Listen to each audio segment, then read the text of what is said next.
വളരെ കാലം മുമ്പ് ബാബിലോൺ എന്ന രാജ്യത്തായിരുന്നു ഇബ്രാഹിം നബിയുടെ ജനനം. അദ്ദേഹം ഒരു കുട്ടിയായിരിക്കെ തന്നെ ജ്ഞാനം കൊണ്ട് അനുഗ്രഹിക്കപ്പെട്ടു. അത് അദ്ദേഹത്തെ വളരെ വിശേഷപ്പെട്ടവനാക്കി. ജനങ്ങൾ സൂര്യൻ, ചന്ദ്രൻ, നക്ഷത്രങ്ങൾ എന്നിവയെയും കല്ലുകൊണ്ട് നിർമ്മിച്ച വിഗ്രഹങ്ങളെയും ആരാധിക്കുന്ന ഒരു സമയത്താണ് പ്രവാചകൻ ജനിച്ചത്. അദ്ദേഹത്തിൻ്റെ പിതാവ് ഒരു ശില്പിയായിരുന്നു. അവൻ സ്വന്തം കൈകളാൽ വിഗ്രഹങ്ങളുണ്ടാക്കി. അദ്ദേഹത്തിൻ്റെ പിതാവ് ഒരിക്കലും അള്ളാഹുവിനെ ആരാധിച്ചിരുന്നില്ല. ഇങ്ങനെയുള്ള വിചിത്രമായ പ്രതിമകളെക്കുറിച്ച് ഇബ്രാഹിം നബി അതിശയപ്പെട്ടിരുന്നു. ചിലപ്പോൾ അവൻ അവരോട് കളിക്കുമായിരുന്നു. എന്നാൽ ക്ഷേത്രത്തിലെ വിഗ്രഹങ്ങളെ കണ്ടപ്പോൾ അദ്ദേഹം അന്ധാളിച്ചു. ഈ കൽവിഗ്രഹങ്ങൾക്ക് മുന്നിൽ ആളുകൾ സാഷ്ടാംഗം നമിക്കുന്നത് എന്തുകൊണ്ടെന്ന് അദ്ദേഹം ആശ്ചര്യപ്പെട്ടു. ഒരു ദിവസം മർധൂക്ക് പ്രതിമ നിർമ്മിക്കുന്ന സമയത്ത് നബി പിതാവിനോട് ചോദിച്ചു, ജനങ്ങൾ എന്തിനാണ് ഈ കളിപ്പാട്ടങ്ങളെ ആരാധിക്കുന്നത്? അവർ ഞങ്ങളുടെ ദൈവങ്ങളെ പ്രതിനിധാനം ചെയ്യുന്നു. പിതാവ് മറുപടി പറഞ്ഞു, ദൈവങ്ങളിൽ നിന്നുള്ള അനുഗ്രഹങ്ങൾ ലഭിക്കാൻ നാം അവരെ ആരാധിക്കണം. ഇവർക്കെന്താ ഇത്ര വലിയ ചെവികൾ എന്ന് ഇബ്രാഹിം നബി പിതാവിനോട് ചോദിച്ചു. ദൈവങ്ങളുടെ ദേവനായ മർധൂക്ക് ആണ് ഈ പ്രതിമ.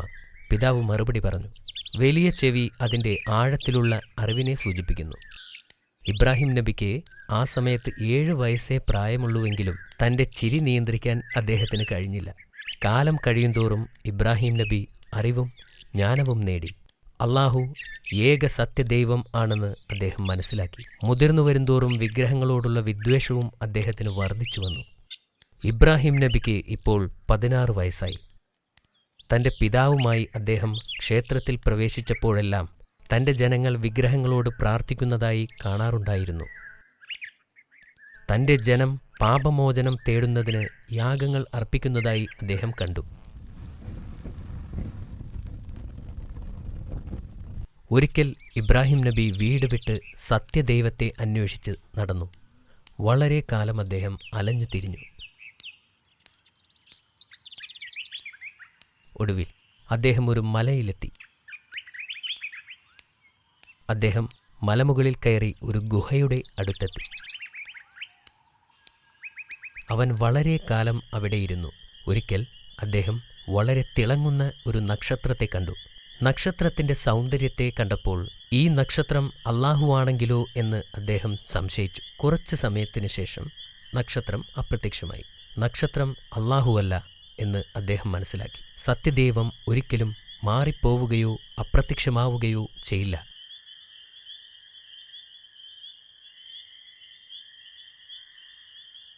കുറച്ച് സമയത്തിന് ശേഷം ചന്ദ്രൻ ഉദിച്ചു. ചന്ദ്രൻ വളരെ മനോഹരമായിരുന്നു.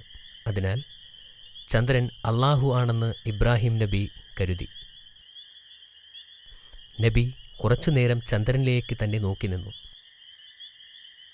പക്ഷേ ഏതാനും മണിക്കൂറുകൾക്ക് ശേഷം ചന്ദ്രൻ ചക്രവാളത്തിൽ നിന്നും അപ്രത്യക്ഷമാകുമ്പോൾ അതുമല്ല ദൈവം എന്ന് അദ്ദേഹം മനസ്സിലാക്കി. ഇബ്രാഹിം നബി വളരെ നിരാശനായിരുന്നു. എങ്കിലും അവൻ മലഞ്ചെരുവിലെ ആ പർവ്വതത്തിൻ്റെ മുകളിൽ തന്നെയിരുന്നു. സൂര്യപ്രകാശത്തെ നോക്കി ഇത് അള്ളാഹു ആണെങ്കിലോ എന്ന് വീണ്ടും ആശ്ചര്യപ്പെട്ടു. വൈകുന്നേരങ്ങളിൽ സൂര്യൻ ചക്രവാളത്തിൽ അസ്തമിച്ചപ്പോൾ അത് ദൈവമല്ല എന്ന് അദ്ദേഹം മനസ്സിലാക്കി. സത്യദൈവം ഒരിക്കലും അസ്തമിക്കില്ല. യഥാർത്ഥ ദൈവത്തെ ഒരിക്കലും സൃഷ്ടിക്കാൻ കഴിയില്ലെന്ന് ഇബ്രാഹിം നബി മനസ്സിലാക്കി. അള്ളാഹു സകല വസ്തുക്കളുടെയും സൃഷ്ടാവാണെന്നും സൂര്യനും ചന്ദ്രനും നക്ഷത്രങ്ങളും അള്ളാഹുവിൻ്റെ സൃഷ്ടിയാണെന്നും അദ്ദേഹം മനസ്സിലാക്കി. അള്ളാഹുവിന് നന്ദി പ്രകടിപ്പിച്ചു. അള്ളാഹു അദ്ദേഹത്തെ നേർവഴിയിലാക്കിയിരിക്കുന്നു. അപ്പോഴാണ് അള്ളാഹു അദ്ദേഹത്തെ പ്രവാചകനായി തിരഞ്ഞെടുത്തതെന്ന് അദ്ദേഹം മനസ്സിലാക്കി. തൻ്റെ ജനത്തെ നയിക്കാൻ അള്ളാഹു അദ്ദേഹത്തെ തിരഞ്ഞെടുത്തു. ഇത് അദ്ദേഹത്തിന് ഒരു പുതിയ ജീവിതത്തിൻ്റെ തുടക്കമായിരുന്നു. ഈ സന്തോഷവാർത്ത അറിയിക്കാൻ ഇബ്രാഹിം നബി തൻ്റെ പിതാവിൻ്റെ അടുക്കിലേക്ക് ഓടി. ഇത് അറിഞ്ഞ അദ്ദേഹത്തിൻ്റെ പിതാവ് കോപിഷ്ഠനായി. നിനക്കെങ്ങനെ എൻ്റെ ദൈവങ്ങളെ നിഷേധിക്കാൻ കഴിഞ്ഞു? പിതാവേ, എന്നെ പിന്തുടരൂ. ഞാൻ സത്യമാർഗത്തിൽ അങ്ങയെ നയിക്കാം. ഇബ്രാഹിം നബി പിതാവിനോട് യാചിച്ചു. ഇത് അറിഞ്ഞ അദ്ദേഹത്തിൻ്റെ പിതാവ് കോപിഷ്ഠനായി. നിനക്കെങ്ങനെ എൻ്റെ ദൈവങ്ങളെ നിഷേധിക്കാൻ കഴിഞ്ഞു? പിതാവേ, എന്നെ പിന്തുടരൂ, ഞാൻ സത്യമാർഗത്തിൽ അങ്ങയെ നയിക്കാം. ഇബ്രാഹിം നബി പിതാവിനോട് യാചിച്ചു. ഒന്നും ചെയ്യാനാകില്ലെന്ന് പിതാവ് ചിന്തിച്ചു. അള്ളാഹുവിലേക്ക് ആളുകളെ ക്ഷണിക്കേണ്ടത് തൻ്റെ ദൗത്യമാണെന്ന് അദ്ദേഹം മനസ്സിലാക്കി. നബി മറ്റ് ആളുകളുടെ അടുത്തെത്തി അവരെ സന്മാർഗം ഉപദേശിച്ചു. ഏകദൈവം അള്ളാഹു മാത്രമാണ്. അല്ലാഹുവല്ലാതെ യാതൊരു ദൈവവുമില്ല. അവനല്ലാതെ ആരാധനയ്ക്കർഹൻ മറ്റാരുമില്ല. ഞാൻ ഇനി ഒരിക്കലും വിഗ്രഹങ്ങളുടെ മുൻപിൽ വീണ് നമസ്കരിക്കില്ല. അദ്ദേഹം പറഞ്ഞത് കേട്ടപ്പോൾ ആളുകൾ വളരെ രോഷാകുലരായി. നിങ്ങൾ എന്തിനാണ് ഈ വിഗ്രഹങ്ങളെ ആരാധിക്കുന്നത്? അവർക്ക് ശക്തിയില്ലെന്ന് നിങ്ങൾക്കറിയില്ലേ എന്ന് അദ്ദേഹം വീണ്ടും അവരോട് ചോദിച്ചു. അവർ ഇബ്രാഹിം നബിയെ ഭീഷണിപ്പെടുത്തി. ആയതിനാൽ അദ്ദേഹത്തിന് അവിടം വിട്ട് പോകേണ്ടി വന്നു. വിഗ്രഹം യഥാർത്ഥ ദൈവങ്ങളല്ലെന്ന് അവരെ കാണിക്കാൻ ഒരു ഉപായത്തെ പ്രവാചകൻ ചിന്തിച്ചു. ഒരു ദിവസം ഒരു വലിയ ആഘോഷം അവിടെയുള്ള നദിക്കരയിൽ വച്ച് നടന്നു. നഗരത്തിലെ എല്ലാവരും അവിടെ കാണുമെന്ന് നബിക്കറിയാമായിരുന്നു. പട്ടണത്തിൽ ആരും ഉണ്ടായിരുന്നില്ലെന്ന് ഉറപ്പുവരുത്തുന്നതുവരെ പ്രവാചകൻ കാത്തിരുന്നു. അദ്ദേഹം ഒരു കോടാലിയെടുത്ത് ക്ഷേത്രത്തിനുള്ളിലേക്ക് പോയി. അവിടെ ഒട്ടേറെ വിഗ്രഹങ്ങളുണ്ടായിരുന്നു. അവിടെ ഉണ്ടായിരുന്ന വിഗ്രഹങ്ങളെല്ലാം തച്ചുടച്ചു. ഒഴികെ എല്ലാ വിഗ്രഹങ്ങളും തകർത്തു. അത് ആ ക്ഷേത്രത്തിലെ ഏറ്റവും വലിയ പ്രതിമയാണ്. ഈ പ്രതിമയുടെ കഴുത്തിൽ ഒരു കോടാലി വച്ച് അദ്ദേഹം ക്ഷേത്രത്തിൽ നിന്ന് ഇറങ്ങി. പിറ്റേ ദിവസം നഗരത്തിലെ ആളുകൾ ആരാധനയ്ക്കായി ക്ഷേത്രത്തിൽ ചെന്നപ്പോൾ വിഗ്രഹങ്ങൾ തകർന്നു തരിപ്പണമായത് കണ്ട് അവർ ഞെട്ടി. വിഗ്രഹങ്ങളുടെ കഷ്ണങ്ങൾ ചുറ്റിലും ചിതറിക്കിടക്കുകയായിരുന്നു.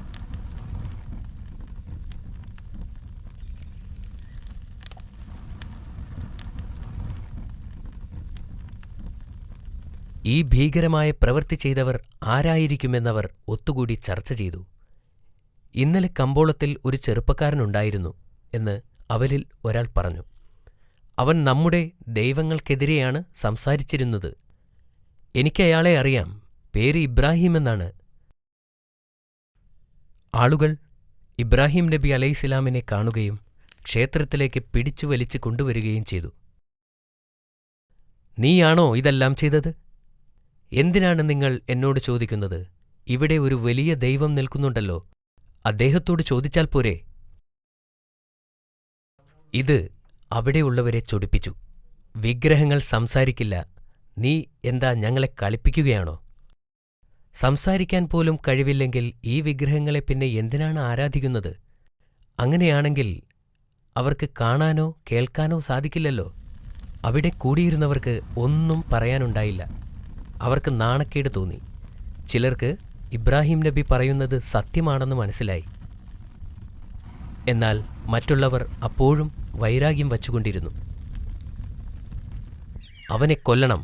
ആളുകളുടെ ഇടയിൽ നിന്ന് ഒരു ശബ്ദമുയർന്നു. അവർ അദ്ദേഹത്തെ ചങ്ങലകൾ കൊണ്ട് കെട്ടിയിട്ടു. അദ്ദേഹത്തെ എന്ത് ചെയ്യണം എന്നുകൂടി ആലോചിച്ചു. അവനെ ചുട്ടുകൊല്ലണം! ഒരാൾ പറഞ്ഞു. ഇന്നുവരെ കണ്ടിട്ടില്ലാത്ത തരത്തിലുള്ള തീയിൽ അവനെ എറിയണം! മറ്റൊരാൾ പറഞ്ഞു. ഇത് നല്ലൊരു തീരുമാനമാണെന്ന് എല്ലാവരും കരുതി. അങ്ങനെ ബാബിലോണിലെ ആളുകൾ തീയുണ്ടാക്കാൻ ആരംഭിച്ചു. ഭയാനകമായ തീ. പക്ഷികൾക്ക് പോലും അതിൻ്റെ മുകളിലൂടെ പറക്കാൻ പറ്റാത്ത അവസ്ഥ. ആളുകൾക്ക് അതിൻ്റെ അടുത്തുപോലും പോകാൻ സാധിക്കില്ലായിരുന്നു. ഇബ്രാഹിം നബി തന്നെയാണ് വിഗ്രഹം നശിപ്പിച്ചതെന്ന് ജനങ്ങൾ മനസ്സിലാക്കി. വലിയ തീയിൽ അവർ അദ്ദേഹത്തെ ചുട്ടുകൊല്ലുവാനായി തീരുമാനിച്ചു. എന്നിട്ട് അവർ ശേഖരിച്ച എല്ലാ വിറകുകളും അതിൽ നിക്ഷേപിച്ചു. അങ്ങനെ തീ ഭയാനകമായി പടർന്നു പിടിച്ചു. ആരും ഒട്ടും പ്രതീക്ഷിക്കാത്ത വിധം തീ വളർന്നു. ആർക്കും അതിനോട് അടുക്കാൻ സാധിക്കുമായിരുന്നില്ല.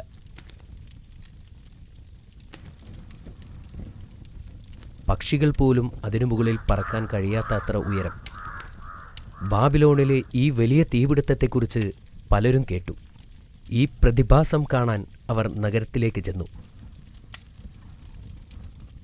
അപ്പോൾ ഇബ്രാഹിം നബി അലൈഹിസ്സലാമിൻ്റെ കൈയും കാലും കെട്ടിയിട്ട് ഒരു കവണയിൽ കയറ്റി നിർത്തി അദ്ദേഹത്തെ തീയിലേക്കെറിഞ്ഞു. പെട്ടെന്ന് തന്നെ സ്വർഗത്തിൽ നിന്നും ഒരു ദൂതൻ പ്രവാചകന്റെ മുന്നിൽ പ്രത്യക്ഷപ്പെട്ടു. അദ്ദേഹത്തോട് ചോദിച്ചു, എന്തെങ്കിലും ആഗ്രഹമുണ്ടോ? തന്നെ തീയിൽ നിന്നും രക്ഷിക്കാൻ അദ്ദേഹത്തിന് വേണമെങ്കിൽ അപേക്ഷിക്കാമായിരുന്നു. എന്നാൽ അദ്ദേഹം പറഞ്ഞു, അള്ളാഹു എന്നെ ഇഷ്ടപ്പെടുവാൻ മാത്രമേ ഞാൻ ആഗ്രഹിക്കുന്നുള്ളൂ. പിന്നീട് സംഭവിച്ചത് അത്ഭുതമായിരുന്നു. അദ്ദേഹം തീയിൽ ചെന്ന് വീണപ്പോൾ തണുപ്പാണ് അനുഭവപ്പെട്ടത്. അദ്ദേഹത്തെ കെട്ടിയിട്ടിരുന്ന കയറല്ലാതെ മറ്റൊന്നും കത്തിയില്ല.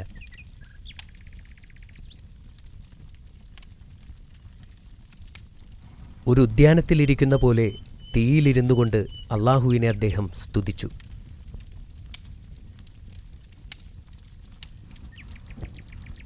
എന്താണ് അവിടെ സംഭവിക്കുന്നതെന്ന് ജനങ്ങൾക്കറിയാൻ സാധിച്ചില്ല. അതിനാൽ അവർ തീ അണയുന്നവരെ കാത്തിരുന്നു. തീ കെട്ടടങ്ങിയപ്പോൾ പ്രവാചകൻ ഒരു പോറൽ പോലും ഏൽക്കാതെ ആ തീയിൽ നിന്നും പുറത്തു വന്നു. അത് കണ്ടപ്പോൾ അത്ഭുതത്തോടെ അവർ പ്രവാചകനെ നോക്കി നിന്നു. ഇത് ശരിക്കും അത്ഭുതമാണ്. ഇബ്രാഹീമിൻ്റെ ദൈവം സത്യം തന്നെയാണ്, ജനങ്ങളിൽ ചിലർ പറഞ്ഞു. എങ്കിലും ഭൂരിഭാഗം ആളുകളും വിഗ്രഹങ്ങൾ നശിപ്പിച്ചതിനാൽ നബിയോട് ദേഷ്യത്തിൽ തന്നെ ആയിരുന്നു. അവർ അദ്ദേഹത്തെ നമ്രൂദ് രാജാവിൻ്റെ സദസ്സിലേക്ക് പിടിച്ചുകൊണ്ടുപോയി. അദ്ദേഹത്തിൻ്റെ കൈകാലുകൾ ബന്ധിച്ച നിലയിലാണ് കൊട്ടാരത്തിലെത്തിച്ചത്. നമ്രൂദ് രാജാവ് പ്രവാചകനോട് ചോദിച്ചു, ഞങ്ങൾ ആരാധിക്കുന്ന വിഗ്രഹങ്ങളെ നശിപ്പിച്ചതെന്തിന്? പ്രവാചകൻ പറഞ്ഞു, അവർ ദൈവമല്ല, വെറും കൽപ്രതിമകളാണ്. ആരാണ് യഥാർത്ഥ ദൈവമെന്ന് നമ്രൂദ് ചോദിച്ചു.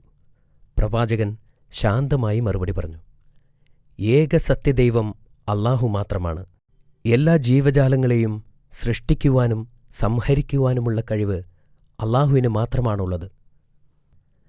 രാജാവ് പ്രവാചകന്റെ വാക്കുകൾ കേട്ട് കോപാകുലനായി. അവൻ കോപത്തോടെ എഴുന്നേറ്റ് നിന്നു പറഞ്ഞു, ജീവനും മരണവും എനിക്ക് നൽകാൻ കഴിയും. നിന്നെ ഞാനത് കാണിക്കാം. രണ്ടുപേരെ കോടതി മുറിയിലെത്തിക്കുവാൻ അദ്ദേഹം കൽപ്പിച്ചു. അതിൽ ആദ്യത്തവനെ കൊല്ലുവാൻ നമ്രൂദ് ആവശ്യപ്പെട്ടു. ഒരു ഭടൻ വാളെടുത്ത് ഒരു അടിമയെ കൊന്നു. നോക്ക്, ജീവനെടുക്കാനുള്ള അധികാരം എനിക്കുണ്ട്. അവൻ അടുത്ത അടിമയെയും കൊല്ലുവാൻ ആവശ്യപ്പെട്ടു. ഭടൻ വാളെടുത്ത് വീശുന്നതിന് തൊട്ടുമുമ്പ് രാജാവ് കൽപ്പിച്ചു, അവനെ കൊല്ലരുത്, അവൻ ജീവിക്കണം. എന്നിട്ട് നമ്രൂദ് ഇബ്രാഹിം നബിയോട് പറഞ്ഞു, കണ്ടോ, എനിക്ക് ജീവിപ്പിക്കുവാനും കഴിവുണ്ട്. പ്രവാചകൻ പറഞ്ഞു, അല്ലാഹു സൂര്യനെ പടിഞ്ഞാറ് നിന്ന് ഉദിപ്പിക്കാൻ കഴിവുള്ളവനാണ്. നിങ്ങൾക്ക് അത് ചെയ്യാൻ കഴിയുമോ? നമ്രൂദിന് ഒന്നും പറയാൻ കഴിഞ്ഞില്ല. അവന് ഇബ്രാഹിം നബിയോട് വൈരാഗ്യമുണ്ടായി. ഇബ്രാഹിം നബി അലൈഹിസ്സലാം ജനങ്ങളോട് അല്ലാഹുവിൽ വിശ്വസിക്കാൻ ആവശ്യപ്പെട്ടു. ബാബിലോണിലെ ഒരു പുരുഷനും ഒരു സ്ത്രീയുമൊഴികെ ആരും തന്നെ ഇബ്രാഹിം നബിയുടെ വാക്കുകൾ ശ്രദ്ധിക്കാൻ തയ്യാറായിരുന്നില്ല. ആ സ്ത്രീയുടെ പേര് സാറ എന്നും പുരുഷന്റെ പേര് ലൂത്ത് എന്നുമായിരുന്നു. ലൂത്ത് പിന്നീട് പ്രവാചകനായിത്തീർന്നു. ഇബ്രാഹിം നബി അലൈഹിസ്സലാം തന്റെ വാക്കുകൾ ഇവിടെ ആരും കേൾക്കാൻ പോകുന്നില്ലെന്ന് തിരിച്ചറിഞ്ഞു. അതുകൊണ്ട് മറ്റൊരു രാജ്യത്തേക്ക് കുടിയേറിപ്പാർക്കാൻ അദ്ദേഹം തീരുമാനിച്ചു. മറ്റൊരു ജനതയിൽ അല്ലാഹുവിൽ നിന്നുള്ള സന്ദേശം പ്രചരിപ്പിക്കാൻ അദ്ദേഹം ആഗ്രഹിച്ചു. പ്രവാചകൻ തന്റെ പിതാവിനോട് ഇസ്ലാമിലേക്ക് ചേരാൻ അപേക്ഷിച്ചു. എന്നാൽ അയാൾ അത് നിരസിച്ചു. പ്രവാചകനും സാറയും ലൂത്ത് നബിയും ഒരു നീണ്ട യാത്ര ആരംഭിച്ചു. സിറിയ, പലസ്തീൻ, ഈജിപ്ത് എന്നിവിടങ്ങളിലൂടെ അവർ സഞ്ചരിച്ചു. ജനങ്ങളോട് അല്ലാഹുവിൽ വിശ്വസിക്കാൻ ആവശ്യപ്പെട്ടു. ഇതിനിടയിൽ പ്രവാചകനായ ലൂത്ത് നബി അലൈഹിസ്സലാം ചാവുകടൽ തീരത്തേക്ക് കുടിയേറി അവിടെ ഇസ്ലാമിക പ്രബോധനം ആരംഭിച്ചു. കുറച്ച് മാസങ്ങൾക്ക് ശേഷം ഇബ്രാഹിം നബി അലൈഹിസ്സലാം സാറയെ വിവാഹം ചെയ്തു. അവൾ നല്ലൊരു വിശ്വാസിയായിരുന്നു. പ്രവാചകനും ഭാര്യയും മരുഭൂമിയിൽ കുറേ നാൾ യാത്ര ചെയ്തു. ഒരു ദിവസം അവർ ഒരു ദുഷ്ടനായ രാജാവിൻ്റെ രാജ്യത്ത് പ്രവേശിക്കാനിടയായി. ദുഷ്ടനായ രാജാവ് പ്രവാചകന്റെ സുന്ദരിയായ ഭാര്യയെക്കുറിച്ചറിഞ്ഞു. രാജാവ് പ്രവാചകനെ തന്റെ മുമ്പിൽ ഹാജരാക്കാൻ ഒരു ഭടനെ അയച്ചു. രാജാവിന്റെ മുമ്പിൽ പ്രവാചകനെ കൊണ്ടുവന്നു. നിങ്ങളുടെ കൂടെയുള്ള സ്ത്രീ ആരാണ്? രാജാവ് ചോദിച്ചു. പ്രവാചകൻ തന്റെ സഹോദരിയാണെന്ന് മറുപടി പറഞ്ഞു. സാറയെ രാജസദസ്സിൽ കൊണ്ടുവരാൻ ദുഷ്ടനായ രാജാവ് പ്രവാചകനോട് കൽപ്പിച്ചു. അവരെ പരിചയപ്പെടാൻ തനിക്ക് ആഗ്രഹമുണ്ടെന്ന് രാജാവ് പറഞ്ഞു. പ്രവാചകൻ തന്റെ ഭാര്യയോട് പോയി പറഞ്ഞു, രാജാവ് നിന്നെ കാണാൻ ആവശ്യപ്പെട്ടിട്ടുണ്ട്. എന്നാൽ അവിടെ ചെല്ലുമ്പോൾ നീ എൻ്റെ ഭാര്യയാണെന്ന് പറയരുത്. നീ എൻ്റെ സഹോദരിയാണെന്നാണ് ഞാൻ പറഞ്ഞിട്ടുള്ളത്. സാറ രാജാവിൻ്റെ അടുക്കലെത്തിയപ്പോൾ രാജാവ് അവളുടെ സൗന്ദര്യം കണ്ട് മതിമറന്നു. അദ്ദേഹം സാറയെ പിടിക്കാനായി ശ്രമിച്ചു. എന്നാൽ സാറയുടെ അടുത്തെത്തിയതും രാജാവിൻ്റെ കൈ അനക്കാൻ സാധിച്ചില്ല. ദുഷ്ടനായ രാജാവ് ഭയപ്പെട്ടു. അവൻ അപേക്ഷിച്ചു, നിങ്ങൾ എനിക്ക് വേണ്ടി അള്ളാഹുവിനോട് പ്രാർത്ഥിക്കുക. ഞാൻ ഒരിക്കലും ഒരു ദ്രോഹവും വരുത്തുകയില്ല. സാറ അള്ളാഹുവിനോട് പ്രാർത്ഥിച്ചപ്പോൾ ആ ദുഷ്ടനായ രാജാവിൻ്റെ കൈകൾ സുഖം പ്രാപിച്ചു. പക്ഷേ വീണ്ടും സാറയെ കയറിപ്പിടിക്കാൻ രാജാവ് മുതിർന്നു. അവന്റെ കൈകൾ വീണ്ടും അനങ്ങാതെയായി. ദുഷ്ടനായ രാജാവ് വീണ്ടും സാറയോട് അപേക്ഷിച്ചു, വീണ്ടും അള്ളാഹുവിനോട് പ്രാർത്ഥിക്കാൻ. സാറ അള്ളാഹുവിനോട് പ്രാർത്ഥിച്ചപ്പോൾ ആ ദുഷ്ടനായ രാജാവിൻ്റെ കൈകൾ സുഖം പ്രാപിച്ചു. സാറ ഒരു സാധാരണ സ്ത്രീയല്ലെന്ന് രാജാവ് തിരിച്ചറിഞ്ഞു. അങ്ങനെ അവൻ സാറയ്ക്കൊരു സമ്മാനം നൽകി. അവൻ തൻ്റെ ദാസിമാരിൽ ഹാജറ എന്നു പേരുള്ള ഒരു അടിമയെ സാറയ്ക്ക് നൽകി. അതിനുശേഷം അവളെ വീട്ടിലേക്ക് അയച്ചു. സാറ തിരിച്ചു വന്നപ്പോൾ ഇബ്രാഹിം നബി കാര്യങ്ങൾ അന്വേഷിച്ചു. ആ ദുഷ്ടനായ രാജാവിനെ അള്ളാഹു ഒരു പാഠം പഠിപ്പിച്ചു. അവനെക്കൊണ്ട് അവൻ്റെ ദാസിയെ എനിക്ക് സമ്മാനമായി നൽകിച്ചു. വർഷങ്ങൾ കഴിഞ്ഞു. ഇബ്രാഹിം നബിയുടെ മുടി നരച്ചു തുടങ്ങി. അപ്പോഴും ഇബ്രാഹിം നബി ആളുകളെ ഇസ്ലാമിലേക്ക് ക്ഷണിച്ചുകൊണ്ടേയിരുന്നു. സാറയ്ക്കും പ്രായമായി.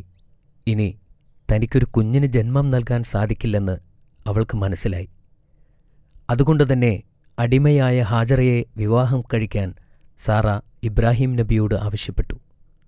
അവൾക്ക് ഒരു നല്ല കുഞ്ഞിനെ നൽകി അനുഗ്രഹിക്കുവാൻ അള്ളാഹുവിനോട് പ്രാർത്ഥിക്കുകയും ചെയ്തു. മാസങ്ങൾക്ക് ശേഷം ഹാജറ ഒരു ആൺകുഞ്ഞിന് ജന്മം നൽകി. അവന് ഇസ്മായിൽ എന്നു പേരിട്ടു. കാലങ്ങൾ ഒരുപാട് കടന്നുപോയി. ഒരിക്കൽ ഇബ്രാഹിം നബി ഞെട്ടി ഉണർന്നു. അള്ളാഹുവിനു വേണ്ടി എന്തോ ചെയ്യേണ്ടതായുണ്ടെന്ന് അദ്ദേഹത്തിന് തോന്നി. അദ്ദേഹം ഹാജറയുടെ അടുത്തു ചെന്ന് പറഞ്ഞു, ഒരു യാത്ര പോകേണ്ടതുണ്ട്. ഇസ്മായിലിനെയും കൂട്ടി തയ്യാറായി നിൽക്കൂ. ഇബ്രാഹിം നബിയും ഭാര്യയും കുട്ടിയായ ഇസ്മായിലും ഒരു ദൂരയാത്രയ്ക്ക് പുറപ്പെട്ടു. ഒരുപാട് ദിവസം അവർ സഞ്ചരിച്ചു. ഒടുവിൽ ഒരു വരണ്ട മരുഭൂമിയായ മർവ പർവ്വതത്തിൻ്റെ താഴ്വാരത്തെത്തി. അവിടെ പഴങ്ങളോ മരങ്ങളോ ഭക്ഷണമോ വെള്ളമോ ഇല്ലായിരുന്നു. ജീവന്റെ ഒരു അടയാളം പോലുമില്ലാത്ത ഒരു താഴ്വരയായിരുന്നു അത്. ഭാര്യ അദ്ദേഹത്തോട് പൊട്ടിക്കരഞ്ഞുകൊണ്ട് ചോദിച്ചു, ഞങ്ങളെ ഈ മരുഭൂമിയിൽ ഒറ്റക്കാക്കി എങ്ങോട്ടാണ് പോകുന്നത്? അദ്ദേഹം ഒന്നും മറുപടി പറഞ്ഞില്ല. അവർ വീണ്ടും കരഞ്ഞുകൊണ്ട് അപേക്ഷിച്ചു. ഒടുവിൽ അവർക്ക് മനസ്സിലായി, ഇതൊന്നും സ്വന്തം ഇഷ്ടപ്രകാരം അല്ല അദ്ദേഹം ചെയ്യുന്നത്. അവർ വീണ്ടും വിളിച്ചു ചോദിച്ചു, അള്ളാഹു ചെയ്യാൻ പറഞ്ഞിട്ടാണോ? അദ്ദേഹം തല കുലുക്കുക മാത്രം ചെയ്തു. എന്നിട്ട് നടന്നകന്നു. അദ്ദേഹത്തിൻ്റെ ഭാര്യ പറഞ്ഞു, ഞങ്ങൾക്ക് ഭയമില്ല, അള്ളാഹു ഞങ്ങളെ സംരക്ഷിക്കും.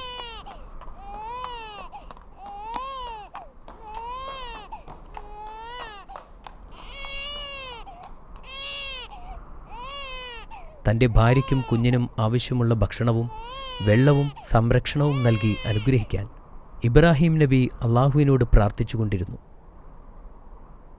ഹാജറയും കുഞ്ഞ് ഇസ്മായിലും ആ മരുഭൂമിയിൽ ഒറ്റപ്പെട്ടു.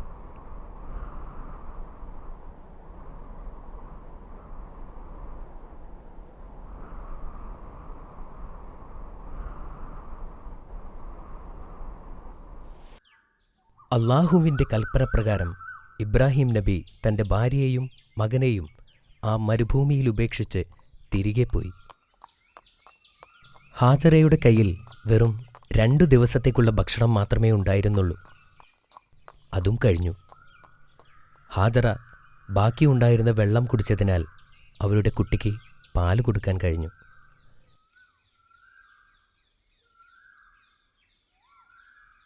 ഏറെ താമസിയാതെ വെള്ളവും തീർന്നു. അവർക്ക് ദാഹം അനുഭവപ്പെടാൻ തുടങ്ങി. കുറച്ചു കഴിഞ്ഞപ്പോൾ കുഞ്ഞ് ദാഹിച്ച് കരയാനും തുടങ്ങി.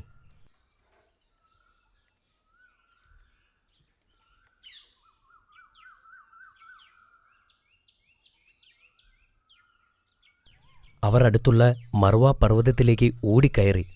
അവിടെ ആരെങ്കിലും കാണുകയോ എന്തെങ്കിലും ലഭിക്കുകയോ ചെയ്തിരുന്നെങ്കിലെന്ന പ്രതീക്ഷ അവർക്കുണ്ടായിരുന്നു. പക്ഷേ അങ്ങനെ ഒന്നും കാണാൻ സാധിച്ചില്ല. തുടർന്ന് അടുത്തുള്ള പർവ്വതമായ സഫയിലേക്ക് ഓടി. അവിടെയും ഇത് തന്നെയായിരുന്നു അവസ്ഥ. അങ്ങനെ അവർ 7 തവണ സഫയ്ക്കും മർവയ്ക്കും ഇടയിലൂടെ ഓടി. ഒടുവിൽ ഹാജറ അവശയായി. അവർ കുട്ടിയുടെ സമീപം വന്നിരുന്നു. അപ്പോൾ അവർ ഒരു ശബ്ദം കേട്ടു. അവർ അത് എന്താണെന്നറിയാൻ വേണ്ടി കാതോർത്തു നിന്നു. വീണ്ടും ആ ശബ്ദം കേട്ടപ്പോൾ അവർ ചോദിച്ചു, നിങ്ങൾ ആരാണെങ്കിലും അള്ളാഹു നിങ്ങളെ എനിക്ക് കേൾപ്പിച്ചു തന്നു. എന്നെ സഹായിക്കാൻ കഴിയുമോ?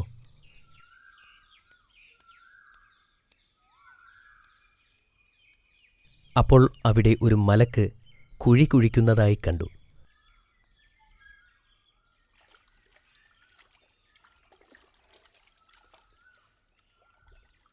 വെള്ളം കണ്ടപ്പോൾ ഹാജറ ഓടിച്ചെന്ന് അതിന് തടം കെട്ടാൻ തുടങ്ങി. അവർ അതിൽ നിന്നും വെള്ളം കുടിക്കുകയും പാത്രത്തിൽ ശേഖരിക്കുകയും തൻ്റെ കുഞ്ഞിൻ്റെ അടുത്തേക്ക് ഓടിച്ചെല്ലുകയും ചെയ്തു. ആ ഉറവ പൊട്ടിയ സ്ഥലം സംസം എന്നറിയപ്പെട്ടു. ഏതാനും ദിവസങ്ങൾക്ക് ശേഷം ചിലർ മക്കയിലൂടെ സഞ്ചരിക്കുകയായിരുന്നു.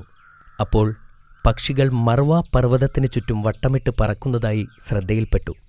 അവിടെ വെള്ളം ഉണ്ടാകാനുള്ള സാധ്യതയുണ്ടെന്ന് അവർ മനസ്സിലാക്കി. അവർ മർവയിലേക്ക് നീങ്ങി. അവർ അവിടെ എത്തിയപ്പോൾ അവിടെ നിൽക്കുന്ന സ്ത്രീയെയും കുഞ്ഞിനെയും കണ്ട് അവർ അത്ഭുതപ്പെട്ടു. ഈ വെള്ളം ഉപയോഗിക്കാൻ അവർ ഹാജറയോട് അനുവാദം ചോദിച്ചു. അതുപോലെ ഒരുപാട് ആളുകൾ മർവയിലേക്ക് വരാൻ തുടങ്ങി. അവിടെ മനുഷ്യവാസം ആരംഭിച്ചു. ഇസ്മായിൽ നബി വളർന്നു വലുതായി. അദ്ദേഹം മർവ നിവാസികളുടെ അടുക്കൽ നിന്നും അറബി പഠിച്ചു. അദ്ദേഹം വളരെ നല്ല ബാലനായി വളർന്നു. അദ്ദേഹത്തിൻ്റെ നന്മകൾ കാരണം എല്ലാവരും അദ്ദേഹത്തെ ആദരിച്ചു. അദ്ദേഹം തൻ്റെ പിതാവിനെക്കുറിച്ച് ആലോചിക്കാറുണ്ടായിരുന്നു. ഒരു ദിവസം ഇബ്രാഹിം നബി തിരികെ വരുമെന്ന് അദ്ദേഹത്തിന് അറിയാമായിരുന്നു. ഇസ്മായിൽ നബി ഒരു വിവാഹം കഴിച്ചു. സമാധാനപരമായി ജീവിതം നയിച്ചു. ഇബ്രാഹിം നബി വളരെ അസ്വസ്ഥനായിരുന്നു. അദ്ദേഹം തൻ്റെ ഭാര്യയെയും മകനെയും കാണാൻ ഏറെ ആഗ്രഹിച്ചിരുന്നു. ഒരിക്കൽ അദ്ദേഹം അവരെ കാണാൻ മക്കയിലേക്ക് പോകാൻ തീരുമാനിച്ചു. ഏറെക്കാലം സഞ്ചരിച്ച് അദ്ദേഹം മക്കയിലെത്തി.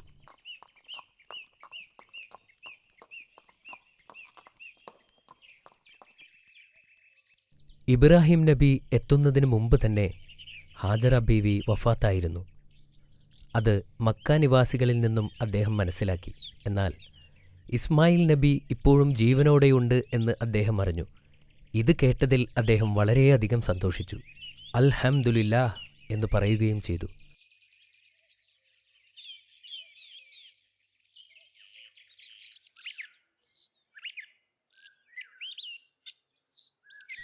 ഇസ്മായിൽ നബി പിതാവിനെ കണ്ടതും ഓടിച്ചെന്ന് അദ്ദേഹത്തെ കെട്ടിപ്പിടിച്ചു. അദ്ദേഹത്തിന് സ്വന്തം കണ്ണുകളെ വിശ്വസിക്കാനായില്ല. ഏറെ കാലങ്ങൾക്ക് ശേഷം തൻ്റെ പിതാവിനെ കണ്ടതിൽ അദ്ദേഹം വളരെയധികം സന്തോഷവാനായിരുന്നു. അവർക്ക് ഇരുവർക്കും ഇത് വളരെ സന്തോഷമുണ്ടാക്കിയ സമയമായിരുന്നു. ഒരിക്കൽ അല്ലാഹു ഇബ്രാഹിം നബിയെ പരീക്ഷിക്കാൻ തീരുമാനിച്ചു. ഇബ്രാഹിം നബി ഉറങ്ങുമ്പോൾ ഒരു സ്വപ്നം കണ്ടു. അതിൽ അദ്ദേഹം തൻ്റെ മകനെ അല്ലാഹുവിനു വേണ്ടി ബലിയർപ്പിക്കുന്നതായും കണ്ടു. അദ്ദേഹം ഞെട്ടിയെണീറ്റു. പക്ഷേ അതൊരു സ്വപ്നമായതിനാൽ അദ്ദേഹം അത് കാര്യമാക്കിയില്ല. രണ്ടാമത്തെ ദിവസവും ഇത് തന്നെ ആവർത്തിച്ചപ്പോൾ അദ്ദേഹത്തിന് മനസ്സിലായി, ഇത് അല്ലാഹു തനിക്ക് നൽകിയ നിർദ്ദേശമാണ്.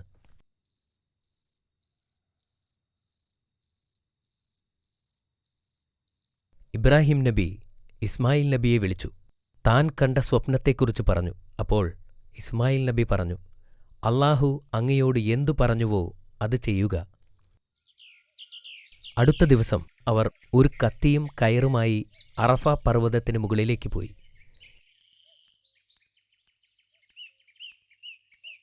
പർവ്വതത്തിന് മുകളിലെത്തിയപ്പോൾ ഇസ്മായിൽ നബി തൻ്റെ കൈകാലുകൾ കെട്ടിയിടാൻ തൻ്റെ പിതാവിനോട് ആവശ്യപ്പെട്ടു. കാരണം അല്ലെങ്കിൽ ബലിയർപ്പിക്കാൻ ബുദ്ധിമുട്ടുണ്ടായേക്കാം. ഇബ്രാഹിം നബി അതനുസരിച്ചു. എന്നിട്ട് സ്വന്തം കണ്ണുകളും മൂടിക്കെട്ടി. തൻ്റെ മകൻ്റെ മരണം കാണാൻ ത്രാണിയില്ലാത്തതിനാലായിരുന്നു അത്. നബി തൻ്റെ കത്തി ഉയർത്തി. എന്നാൽ പെട്ടെന്ന് ആകാശത്തു നിന്നൊരു ശബ്ദം കേട്ടു.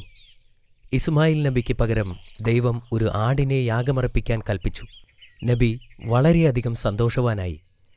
അല്ലാഹുവിൻ്റെ പരീക്ഷണം അവർ ജയിച്ചിരുന്നു. അവർ ആ ആടിനെ അറുത്ത് അതൊരു വലിയ ആഘോഷമാക്കി മാറ്റി.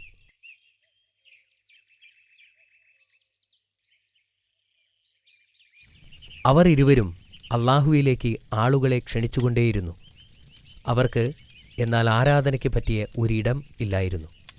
അപ്പോൾ അല്ലാഹു അവരോട് തനിക്ക് വേണ്ടി ഒരു ഭവനം നിർമ്മിക്കാൻ ആവശ്യപ്പെട്ടു.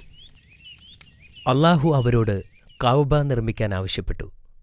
അത് ഇബ്രാഹിം നബി തൻ്റെ മകനോടും പറഞ്ഞു. അല്ലാഹു പറഞ്ഞത് തന്നെ നമുക്ക് ചെയ്യാം എന്നദ്ദേഹം മറുപടി നൽകി. അവർ കഅബ നിർമ്മിക്കാൻ തുടങ്ങി. ഇസ്മായിൽ നബി കല്ലുകൾ കൊണ്ടുവരുകയും ഇബ്രാഹിം നബി ആ ജോലി ആരംഭിക്കുകയും ചെയ്തു.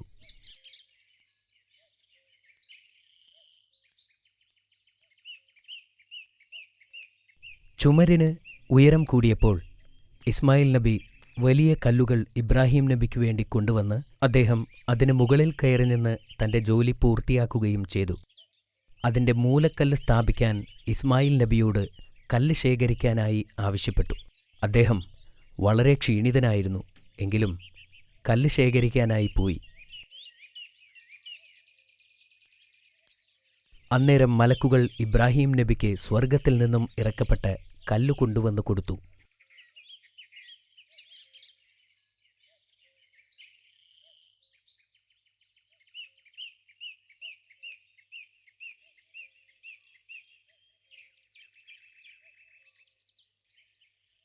ആദ്യകാലത്ത് അതിൻ്റെ നിറം വെളുപ്പായിരുന്നു.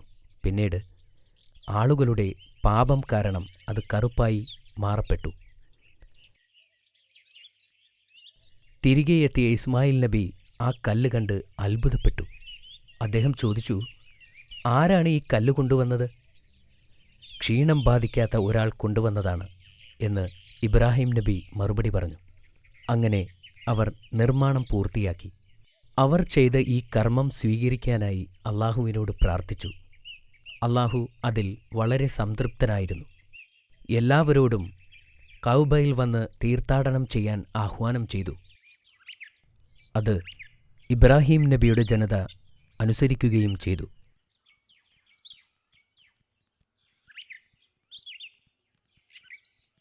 ഇബ്രാഹിം നബിക്കും സാറയ്ക്കും പ്രായമായി.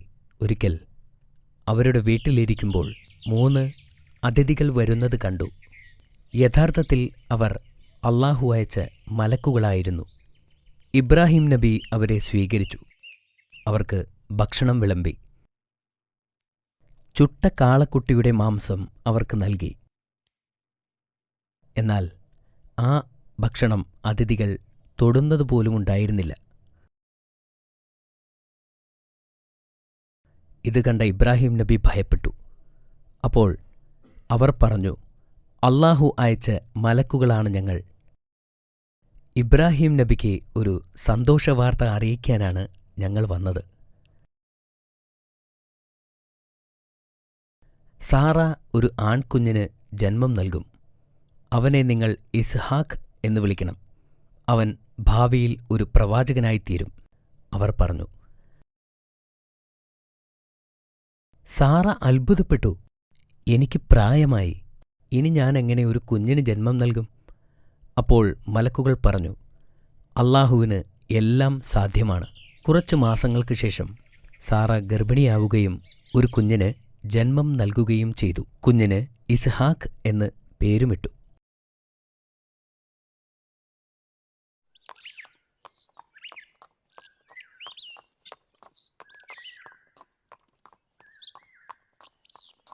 വർഷങ്ങൾക്കു ശേഷം ഇബ്രാഹിം നബി തന്റെ മകനെ കാണാൻ വേണ്ടി തിരികെ വന്നു. അദ്ദേഹം വീട്ടിലെത്തിയപ്പോൾ ഇസ്മായിൽ നബി വീട്ടിലില്ലായിരുന്നു. ഇസ്മായിൽ നബിയുടെ ഭാര്യ അവിടെ ഉണ്ടായിരുന്നു. അദ്ദേഹം അവരുടെ സുഖവിവരം അന്വേഷിക്കാൻ തുടങ്ങി. എന്നാൽ അവർ പരാതിക്കെട്ട് അദ്ദേഹത്തിന് മുമ്പിൽ അഴിച്ചുവച്ചു. ഇബ്രാഹിം നബിക്ക് മനസ്സിലായി, അള്ളാഹുവിൻ്റെ അനുഗ്രഹങ്ങൾ അവൾ ആലോചിക്കുന്നു പോലുമില്ലല്ലോ.